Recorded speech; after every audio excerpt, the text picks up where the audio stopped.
नमस्कार, मैं हूं अनुराधा प्रसाद। आप देख रहे हैं जश्न आजादी की 75वीं वर्षगांठ के अवसर पर न्यूज 24 की स्पेशल सीरीज भारत भाग्य विधाता। हम एक ऐसे मुल्क के निवासी हैं जहां करीब 1 अरब 35 करोड़ लोग रहते हैं, जहां करीब 20,000 जुबान बोली जाती है, 3,000 से ज्यादा जातियां हैं, 25,000 से ज्यादा उपजातियां हैं। इतने बड़े मुल्क को चलाने के लिए हमारे राष्ट्र निर्माताओं ने संसदीय लोकतांत्रिक प्रणाली को अपनाया। भारतीय राजनीति में हमेशा से जाति एक महत्वपूर्ण और निर्णायक तत्व रही है और आज भी है। आजादी के पहले भी इसकी भूमिका रही है, जो बाद में बढ़ती ही चली गई। जयप्रकाश नारायण ने एक बार कहा था, भारत में जाति सबसे महत्वपूर्ण राजनीतिक दल है। अगले 6 महीनों में उत्तर प्रदेश और पंजाब समेत 5 राज्यों में विधानसभा चुनाव होने हैं। अभी से जातीय गोलबंदी को देखते हुए चुनावी बिसात बिछाने का काम जोर शोर से शुरू हो चुका है। कोई ब्राह्मण सम्मेलन कर रहा है, कोई दलित वोटरों को जोड़ने में लगा हुआ है, कोई जाट मुस्लिम समीकरण साधने में लगा है, कोई ओबीसी वोट बैंक में सेंध लगाने में जुटा है।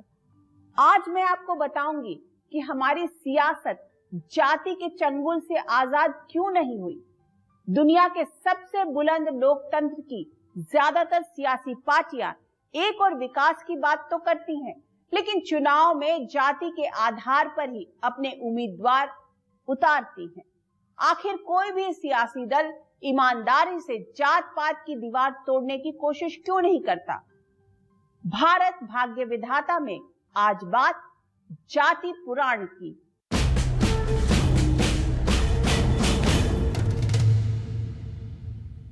हमारा देश तो आजादी के 75वें साल में प्रवेश करने जा रहा है। अब तक कम से कम 3 पीढ़ियां मुल्क में हुए बदलावों का गवाह बन चुकी हैं। आजादी के बाद हिंदुस्तान ने भी बहुत तरक्की की। आम आदमी की जिंदगी से लेकर सियासत तक में बड़ा बदलाव आया, लेकिन हमारे समाज और सियासत को जाति की जकड़न से आजादी नहीं मिल पाई। जाति हमारे समाज की एक ऐसी कड़वी सच्चाई है जो लोगों में भेदभाव पैदा करती है, समाज में ऊंच नीच की दीवार खड़ी करता है और सियासत में अहम रोल निभाता है। हाल में जब बीएस येदियुरप्पा ने कर्नाटक के मुख्यमंत्री पद से इस्तीफा दिया, तो बीजेपी ने इस बात का पूरा ख्याल रखा कि सूबे के प्रभावशाली लिंगायत समुदाय नाराज न हो जाए। इसलिए लिंगायत समाज के बासवराज बोम्मई को कर्नाटक की कमान सौंपी गई। मंत्रिमंडल विस्तार से लेकर उम्मीदवारों के चयन तक में जातीय समीकरणों को ध्यान में रखने की प्रवृत्ति हावी रही है। देश में कभी दलितों की राजनीति, कभी ओबीसी की राजनीति, कभी ओबीसी में शामिल जातियों की राजनीति, कभी सवर्णों की राजनीति, कभी दलित और ब्राह्मणों का समीकरण, कभी यादव मुस्लिम समीकरण और कभी गैर यादव ओबीसी, कभी गैर जाटव ओबीसी। ऐसे ना जाने कितने खांचे भारतीय सामाजिक व्यवस्था में बने हुए हैं। आजादी के 75वें साल में भी देश के हर राज्य में वोट बैंक की सियासत जातियों की परिक्रमा करती दिख रही है और ये प्रवृत्ति हाल में और मजबूत होती दिख रही है। ऐसे में सबसे पहले ये समझना होगा कि वर्ण व्यवस्था वाले हिंदुस्तान में जातियों ने अपनी गहरी लकीर कैसे खींची। सृष्टि से पहले सत नहीं था। वाकई सृष्टि से पहले कुछ भी नहीं था, न जाति थी न धर्म था। हार मांस का इंसान जब धरती पर आया तो अपनी जिंदगी को बेहतर बनाने के लिए नए नए प्रयोग करने लगा। वैदिक काल में सुर और असुर 2 तरह के समाज का जिक्र मिलता है। आर्य जाति नहीं थी, लोगों का समूह था जो कबीलाई संस्कृति से निकलकर सभ्य होने के लिए संघर्ष कर रहा था। वेद जिसकी जिंदगी का आधार था। बाद के दिनों में हिंदुस्तान में ब्राह्मण और श्रमक 2 तरह की धाराएं निकली। ब्राह्मण विचारधारा मानती है कि ईश्वर की इच्छा से ही मोक्ष प्राप्त होता है, तो श्रमक मानते हैं कि श्रम यानी कर्म से ही मोक्ष पाया जा सकता है। ऋग्वेद के पुरुष सूक्त के मुताबिक ईश्वर ने खुद 4 वर्णों को बनाया है। इन वर्णों का जन्म ईश्वर के शरीर से हुआ है। मुंह से ब्राह्मण, हाथ से क्षत्रिय, पेट से वैश्य और पैर से शूद्र निकले हैं।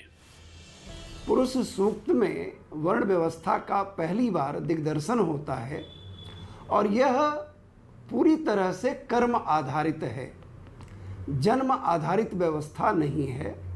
एक परिवार में कोई अपने ज्ञान के बल पर ब्राह्मण भी हो सकता है और यदि उसका स्वभाव सेवाभावी है तो वह शूद्र भी हो सकता है। धीरे धीरे कर्म के आधार पर बनी सामाजिक व्यवस्था ने एक नया आकार लेना शुरू कर दिया, जिसमें एक ही तरह का काम करने वालों का ग्रुप बनने लगा।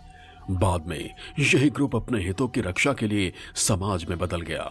समाज को उसके काम के नाम पर जाना जाने लगा, जिससे जाति बन गई। धीरे धीरे जातियों ने अपनी परंपराएं विकसित कर ली और अपने आसपास एक घेरा खींच लिया।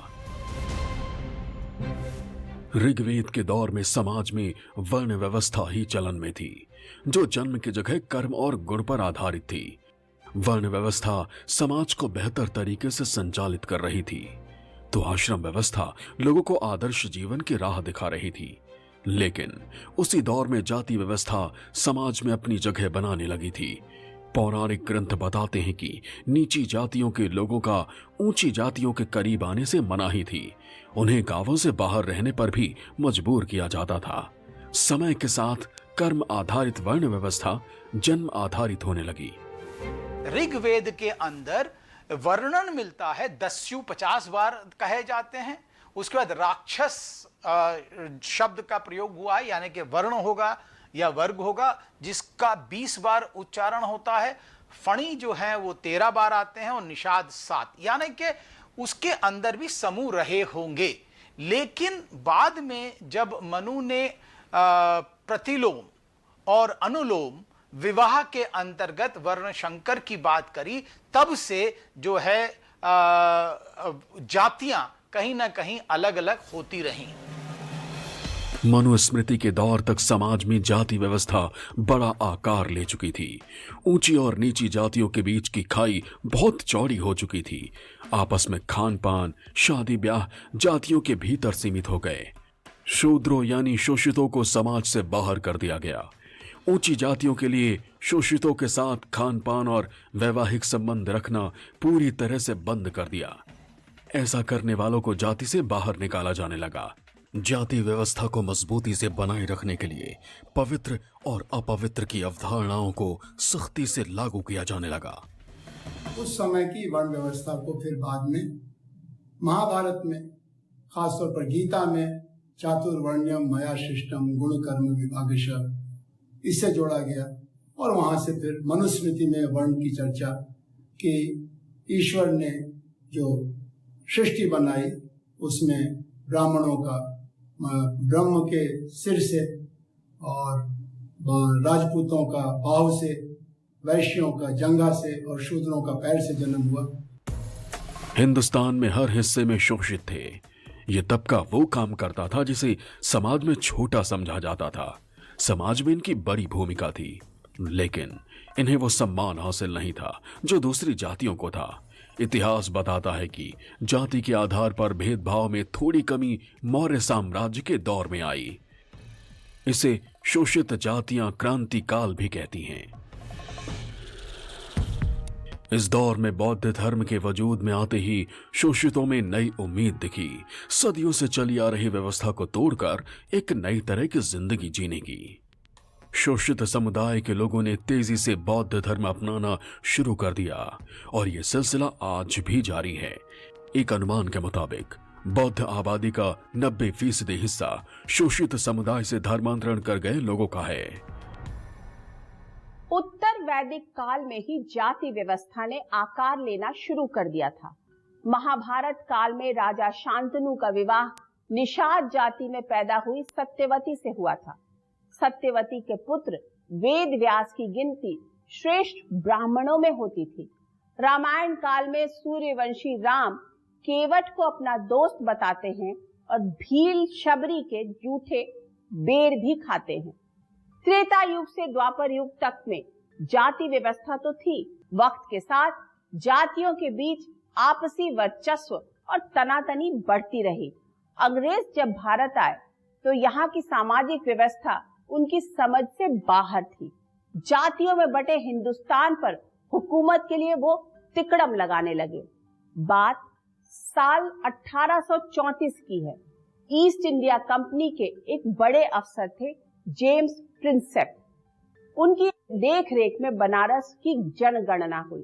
प्रिंसेप ने पाया कि सिर्फ बनारस के ब्राह्मणों में ही 107 जातियां हैं। ये हिंदुस्तान में एक शहर और एक जाति के भीतर खिंची लकीरें थी। ऐसी ही स्थिति दूसरी जातियों के बीच भी थी। वो साल था 1872 का। ब्रिटिश इंडिया की जनगणना का काम शुरू हुआ, जिसमें अहम किरदार निभा रहे थे हेनरी वॉटरफील्ड। उन्हें लगा कि भारत की जातियों को 4 खांचों में बांटना बेहतर होगा: ब्राह्मण, क्षत्रिय, वैश्य और शूद्र। बाद में अंग्रेजों ने वॉटरफील्ड की कास्ट थ्योरी का जोर शोर से प्रचार शुरू किया, जिसमें ब्राह्मणों को सुपीरियर, शूद्रों को इंफीरियर और अछूत बताया जाने लगा।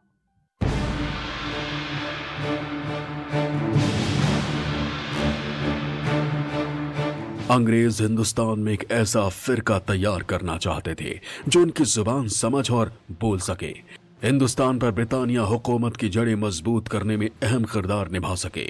ऐसे में अंग्रेजों ने जातियों के बीच ऊंच नीच के नाम पर खाई चौड़ी करनी शुरू की। ब्राह्मणों को श्रेष्ठ और शूद्रों को अछूत के तौर पर जोर शोर से प्रचारित किया जाने लगा। इससे भारतीय समाज में ब्राह्मणवाद की धारा मजबूत होने लगी। ब्राह्मणों का एक हिस्सा तेजी से अंग्रेजी लिखने और बोलने लगा। अंग्रेज बहुत चालाकी से भारतीय समाज में जो कुरीतियां थीं उसको देख रहा था और उन्हीं का उपयोग करके भारतीय समाज को बांट करके अपने शासन की व्यवस्था को आगे बढ़ाना चाहता था। रविदास कहते हैं, जात जात में जात है, तिन केलन के पात, रैदास न मानुख बन सके जब तक जात न जात। तो जात में जात है, जात में जात है, जिस तरह केले के पत्ते होते हैं, तो इसका मतलब जात रही होगी। हाँ, उसको अंग्रेजों ने बाकायदा वो जो अलगाव था उसको देख करके और जो है उसके अंदर ऊंच नीच के आधार पर जातियों का सेंसस के अंदर समावेश किया। 1910 के दशक में जब वायसराय लॉर्ड हार्डिंग ने खुली प्रतियोगिता के जरिए सभी ब्रिटिश इंडिया के पदों को भरने का ऐलान किया, तो इसका ट्रेलर मद्रास प्रेसिडेंसी में साफ साफ दिखा। सूबे में ब्राह्मणों की तादाद सिर्फ 3% थी, लेकिन मद्रास प्रेसिडेंसी के 80% पदों पर ब्राह्मणों का कब्जा था। जब ब्रिटिश आए तो उन्होंने जब भारतीय समाज की रूपरेखा को देखा तो उन्हें लगा कि इसको एक्सप्लॉइट किया जा सकता है उनके अपने राजनीतिक फायदे के लिए, और यही देखते हुए उन्होंने कुछ समुदायों को, कुछ कम्युनिटीज को बढ़ावा दिया, सरकारी नौकरियां दी, उनकी आर्थिक स्थिति को बेहतर बनाया, और कहीं ना कहीं समाज के अंदर एक जो डिवीजन है या एक आंतरिक तनाव इन कारणों से पैदा हुआ। उन्हें जातियां पूछनी शुरू की और उसमें फिर जातियां रिकॉर्ड हो गई, डॉक्यूमेंट हो गई। जब डॉक्यूमेंट हो गई, पहली बार जातियां डॉक्यूमेंट हुई सेंसस में, तो फ्लेक्सिबिलिटी खत्म हो गई, मोबिलिटी खत्म हो गई, क्योंकि एक बार लिख दिया कि फलाना इस जाति का है तो फलाना फिर कोई और जाति क्लेम नहीं कर सकता बाद में, चाहे उसकी सोशियो इकोनॉमिक स्टेटस बेटर हो जाए तो भी नहीं कर सकता। ऐसे में समाज और शासन में ब्राह्मणों का वर्चस्व साफ साफ दिखने लगा। मोटे तौर पर समाज ऊंची और नीची जातियों के बीच बटा हुआ था। कई अमानवीय परंपराएं समाज में आकार ले चुकी थीं। शोषितों की बड़ी आबादी ने सियासत के लिए भी जमीन तैयार कर दी। दक्षिण भारत में तो ब्राह्मणों और पिछड़ी जातियों के बीच टकराव भी खुलकर सामने आने लगा। ब्राह्मण खुद को द्रविड़ों से श्रेष्ठ बताने लगे। वो साल 1916 का था। कांग्रेस से बगावत करने के लिए टीएम नायर और सीपी त्यागराज चेट्टियार जैसे नेताओं ने दक्षिण में पहली गैर ब्राह्मण संस्था साउथ इंडियन लिबरल एसोसिएशन की छतरी तानी। तो तमिल समाज में ब्राह्मणों के खिलाफ लगातार बढ़ते असंतोष की गर्भ से जस्टिस पार्टी का जन्म हुआ। जस्टिस पार्टी ने कांग्रेस और ब्राह्मण वर्चस्व को मद्रास प्रेसिडेंसी में चुनौती दी, गैर ब्राह्मणों के लिए वैसे ही सांप्रदायिक प्रतिनिधित्व की मांग की जैसा मुसलमानों को मिल रहा था। जो वंचित जातियां थीं, उन्होंने अपने प्रतिनिधित्व को बढ़ाने की मांग की और इससे जातियों के नए नए गठबंधन बने। जैसे दक्षिण भारत में मद्रास प्रेसिडेंसी में ब्राह्मण और गैर ब्राह्मण, जिसको द्रविड़ आंदोलन का आधार बनाया गया। पश्चिमी भारत में बम्बई प्रेसिडेंसी में गैर ब्राह्मण और ब्राह्मण, और उस गैर ब्राह्मण की अगुवाई मराठाओं के हाथ में थी। और बिहार जैसे राज्य में पिछड़ी जातियों के नाम पर त्रिवेणी संघ बना। दूसरी ओर महाराष्ट्र में शोषितों की आवाज बुलंद कर रहे थे doctor Bhimrao Ambedkar. Indian government act 1919 तैयार कर रही साउथ बोरो कमेटी के सामने एक एक्सपर्ट के तौर पर भीमराव अंबेडकर को बुलाया गया। उन्होंने शोषितों और दूसरे धार्मिक समुदायों के लिए अलग निर्वाचन क्षेत्र और आरक्षण की वकालत की। ये वो दौर था जब हिंदुस्तान की राजनीति में शोषितों को गोलबंद करने के लिए सियासी पहल शुरू हो चुकी थी।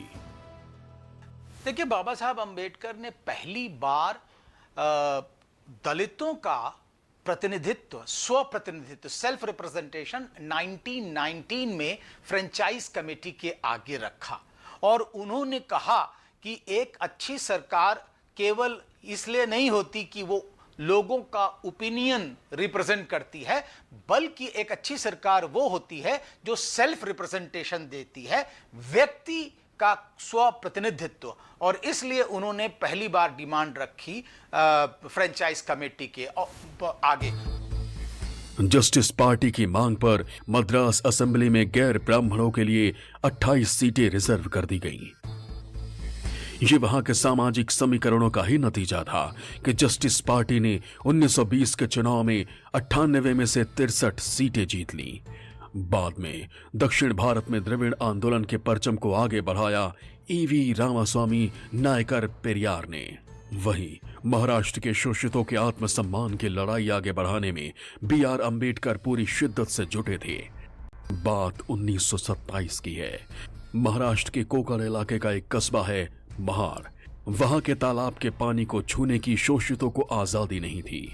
ऐसे में बाबा साहेब अंबेडकर ने 2 घूंट पानी पीकर जातिवाद को सबसे तगड़ी चुनौती दी। दूसरी ओर हिंदुस्तान की राजनीति में महात्मा गांधी का जबरदस्त प्रभाव था, जो जातियों के खांचे में बटी दीवार को ध्वस्त कर शोषितों को ताकतवर बनाने की पुरजोर कोशिशों में जुटे थे। महात्मा गांधी ने कभी जाति व्यवस्था को खत्म करने का समर्थन नहीं किया। असल में उनके सामने 2 चुनौतियां थी। एक तरफ आक्रामक हिंदुत्व था, तो दूसरी तरफ हिंदू धर्म के खिलाफ चल रहा दलित आंदोलन। भीमराव अंबेडकर दलित आंदोलन के सबसे बड़े नेता बन चुके थे। फरवरी 1933 में गांधी ने लिखा, मैं अंबेडकर को आमंत्रित करता हूं कि वो गुस्सा और कटुता छोड़कर अपने पुरखों के धर्म की खूबसूरती को समझें। एक तरफा अध्ययन के आधार पर वो हिंदू धर्म की बुराई न करें। गांधी जी चाहते थे कि हिंदू धर्म भी बचा रहे और उसके अंदर समानता और समरसता की भावना भी रहे। मैं वर्णाश्रम धर्म के उस रूप में विश्वास रखता हूं जो मेरे विचार से शुद्ध वैदिक है, लेकिन उसके आजकल के लोक प्रचलित और स्थूल रूप में मेरा विश्वास नहीं। गांधी भारत के सामाजिक ताने बाने को अच्छी तरह समझते थे, उसकी कमियों से भी अच्छी तरह वाकिफ थे। उन्हें भरोसा था कि नए और मजबूत भारत के निर्माण का मंत्र भी प्राचीन व्यवस्थाओं में ही छिपा हुआ है। उसकी कमियों को दूर करने के लिए गांधी ने पहले से ही मोर्चा खोल रखा था।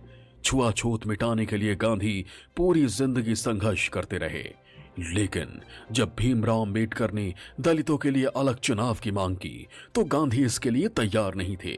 उन्हें डर था कि उनके सपनों का भारत 2 हिस्सों में बंट जाएगा। गांधी ने समाज को बंटने से बचाने के लिए एक बीच का रास्ता निकाल लिया। समाज के पिछड़ों के लिए आरक्षण का रास्ता। उस समय की चुनाव प्रक्रिया में भूमि स्वामित्व और स्नातक की शिक्षा वोट के अधिकार के आधार बने। इसीलिए डॉक्टर अंबेडकर ने राउंड टेबल कॉन्फ्रेंस के जरिए दलितों के लिए, अस्पृश्यतों के लिए अलग आरक्षण की मांग की, जिसको कुछ समय के लिए अंग्रेजों ने स्वीकार भी किया। लेकिन उसके बाद दलितों के आरक्षण को लेकर के सवर्णों को शामिल करते हुए एक नई व्यवस्था बनी, जिसको गांधी अंबेडकर के बीच का पूना पैक्ट कहा जाता है। और फिर उसके बाद से जाति का एक नया राजनीतिकरण का क्रम चला। शोषितों को समाज की मुख्य धारा में लाने और बराबरी का हक दिलवाने की जो कोशिश पूना पैक्ट में हुई, वो अब भी भारतीय राजनीति में वोट बैंक बनाने और खिसकाने का सबसे बड़ा हथियार बनी हुई है। अंग्रेजों के जमाने में भारत की जातियां खासतौर से फॉरवर्ड और बैकवर्ड में बटी थीं, लेकिन पूना पैक्ट के बाद शोषितों को मिले प्रतिनिधित्व ने दूसरी पिछड़ी जातियों की सियासी हसरतों को भी परवाज दे दी। महात्मा गांधी बिहार के समाज में फैले जातिवाद के जहर से अच्छी तरह वाकिफ थे। इस जहर को निकालने के लिए उन्होंने सूबे में छुआछूत के खिलाफ आंदोलन चलाया। उनके इस आंदोलन को समाज के अलग अलग तबकों ने अपने अपने नजरिए से देखा। कहीं लाठियां चली तो कहीं लोगों ने चंदा करके उनके आंदोलन का समर्थन किया।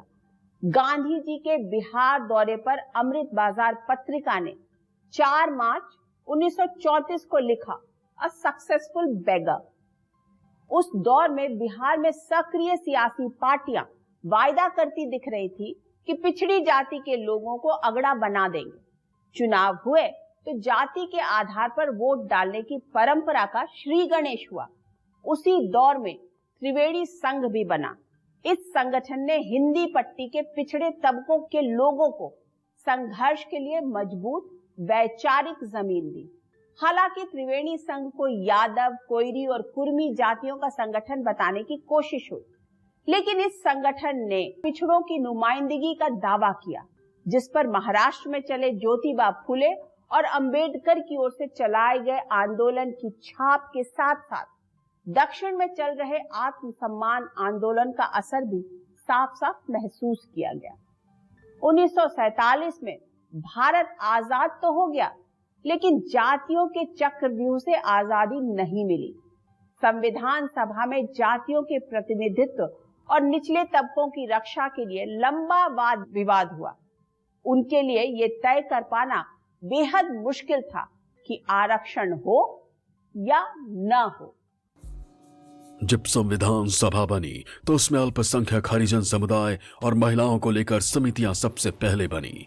किसी को सरकारी नौकरियों में आरक्षण चाहिए था तो किसी को हरिजन लफ्ज से आपत्ति थी। किसी को शिक्षा के लिए स्पेशल बजट चाहिए था तो किसी को जमीन तो किसी को पूना पैक्ट से ही नाराजगी थी।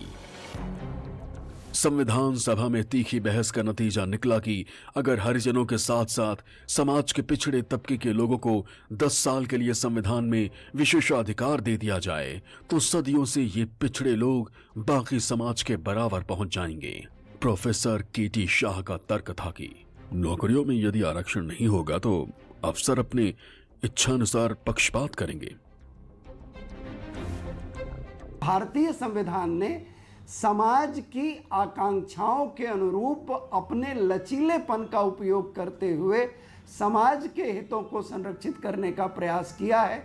और निसंदेह थोड़े बहुत विवाद किसी भी समाज में रहते हैं, लेकिन फिर भी यह श्रेय दिया जाना चाहिए संविधान तज्ञों को, संविधान सभा को, कि उन्होंने भारतीय समाज की इस चिंता को बहुत महत्व दिया और उसके अनुरूप अपनी व्यवस्थाओं को बदला है।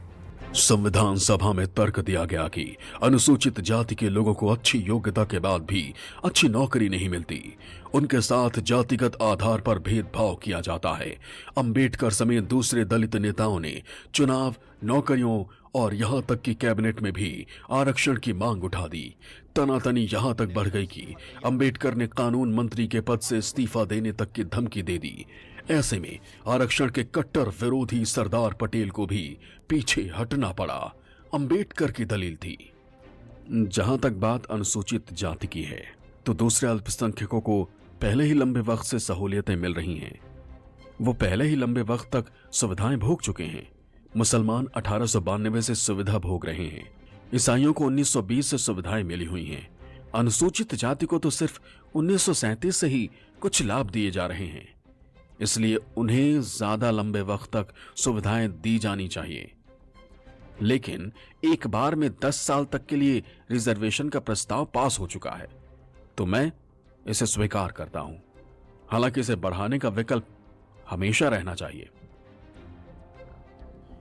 संविधान ने सरकारी क्षेत्र में अनुसूचित जाति के लिए 15% और अनुसूचित जनजाति के लिए 7.5% आरक्षण तय किया, जो शुरू में 10 वर्षों के लिए लागू किया गया और बाद में बदस्तूर जारी रहा।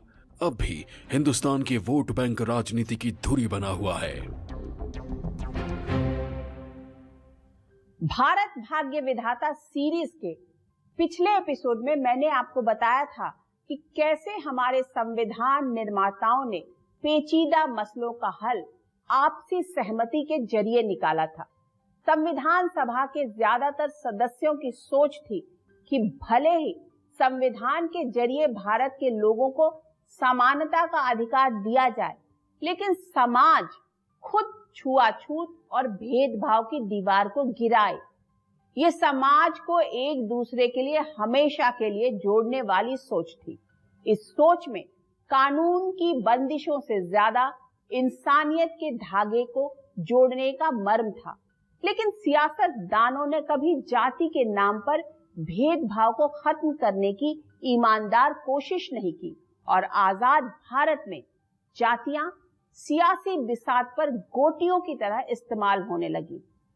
आज बस इतना ही। कल आपको भारत भाग्य विधाता में दिखाऊंगी आजादी के बाद हिंदुस्तान में कैसे बढ़ी जाति की राजनीति, कैसे आरक्षण के नाम पर शुरू हुआ सत्ता तक पहुंचने का खेल, उत्तर से दक्षिण तक कैसे जातियों को दूसरों के पाले से खिसकाने और अपने पाले में मिलाने का खेल हो रहा है। अब मुझे दीजिए इजाजत। निष्पक्ष खबर, सटीक विश्लेषण और अपने हक से जुड़े मुद्दों के लिए आप देखते रहिए न्यूज़ 24। नमस्कार।